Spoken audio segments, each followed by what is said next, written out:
History isn't just about empires and battles, it's about people and the threads of culture that survive against all odds. Few threads are as long or resilient as that of the Assyrian Christians. To understand them, you have to go back to Mesopotamia, modern Iraq, Syria, and Turkey, their ancient homeland.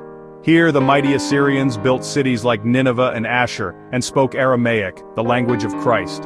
Their empire fell, but the people endured, defined by heritage and a language echoing through millennia. Then, a new faith arrived: Christianity. Tradition says the apostles Thomas and Thaddeus brought the gospel here in the 1st century AD. The Assyrians embraced Christianity early, long before Rome. They established the Church of the East, with its own theology and liturgy in Syriac. Their identity fused with this new faith. They became a Christian nation in a region soon dominated by other powers. No longer just heirs of ancient kings, they became followers of Christ. Their journey of survival and transformation was just beginning. The story of the Assyrian Christians is a testament to resilience and faith. The Assyrian Christians didn't just survive, they flourished. Amid shifting empires, they built a vibrant culture of faith and learning. Their monasteries became centers of scholarship and art, preserving knowledge through turmoil. Under Persian and later Islamic rule, they faced suspicion and persecution, but forged a unique, independent identity. Their faith was the fabric of their communities, passed down through ritual, language, and hardship. As a Christian minority under the Islamic Caliphate, they adapted, becoming valued for their expertise in philosophy, medicine, and science. The Abbasid era became a golden age for Assyrian intellectual life. They produced illuminated manuscripts, chanted Aramaic hymns, and founded renowned theological schools like Nisibis. Their culture thrived, refusing to be extinguished. Through centuries of change, the Assyrians remained a light in the ancient world. Their survival is a story of faith, knowledge, and unyielding spirit.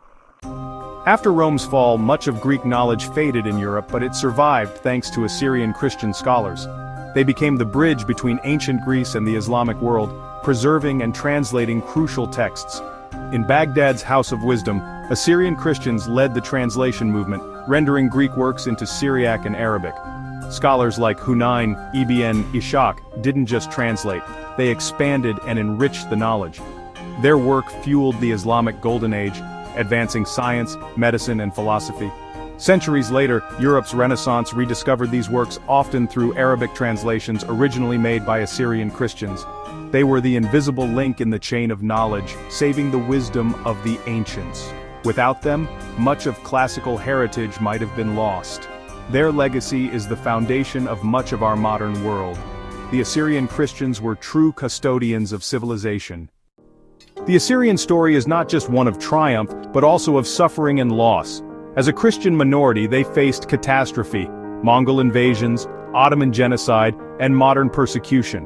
The Saipho, or Year of the Sword, saw hundreds of thousands killed or exiled in the early 20th century.